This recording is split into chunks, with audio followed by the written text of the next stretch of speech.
This is the first time that the Welsh Government have been able to provide a breakdown of the 2,456 coal tips which are still left in Wales into risk category and local authority. Now, the publication of this data comes ahead of the Coal Tips Safety Summit, which will go ahead this afternoon, which will look into the funding of the maintenance of these coal tips, as well as what is currently being done to ensure that they are safe. As the tip sites predate devolution, the Welsh Government are asking the UK Government to consider an investment package at tomorrow's budget to ensure that communities are protected into the future. I'm now joined by Jamie McCanch. I had a chat to Jamie last week on the anniversary of the Aberfan disaster. His father actually helped take some of the bodies out of the wreckage of the primary school in Aberfan. Thank you for joining us this morning, Jamie. Firstly, what is it like for communities in Wales who are still living under the shadow of coal tips? To be fair, I think it's always at a risk.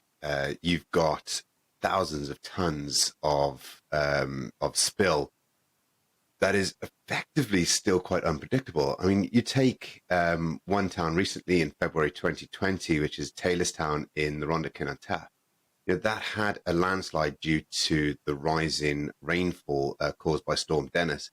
That shifted over 60,000 tons of spill coming down towards the town, and that affected, massive areas. So, yeah, it's a risk, and it's a risk that those who live within these areas and the communities that have to, live within this shadow.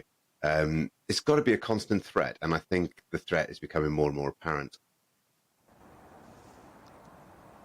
What happened in Aberfan affected your father for the rest of his life, you told me. How real is the fear for these people who still live in these communities? Because obviously these mines aren't operating now. How fearful are they of these tips?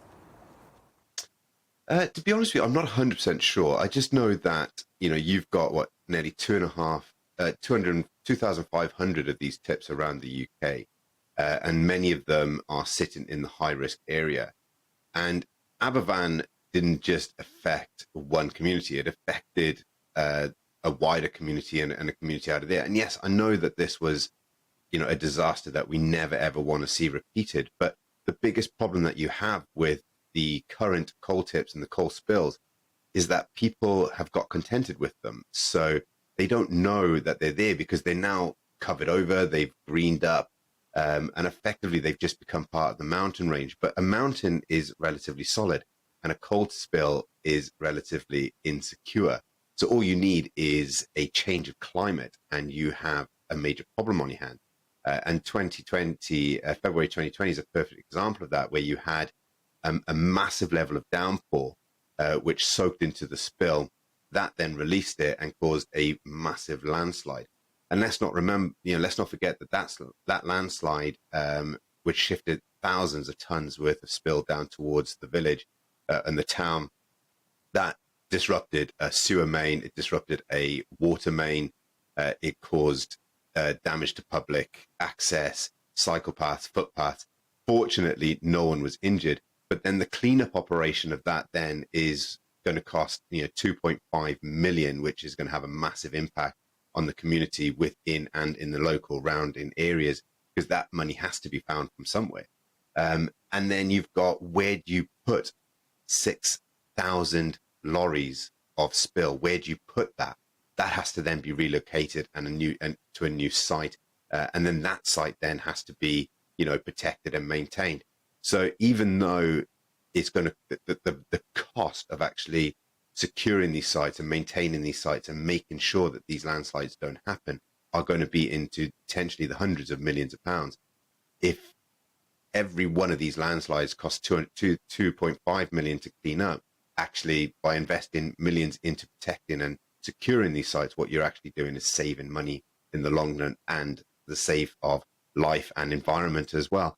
And in Taylorstown as well, I think it's also time to mention that during that line slip, it also flooded into a nearby stream, which then affected the bigger streams and then into the river, and it actually changed the ecosystem of that environment as well. So these landslides, if they happen, and these slips, if anything goes wrong with them, has a massive community effect, environment effect, and financial effect. So yeah, it's definitely something that we need to look into, and we need to protect and look after going into the future.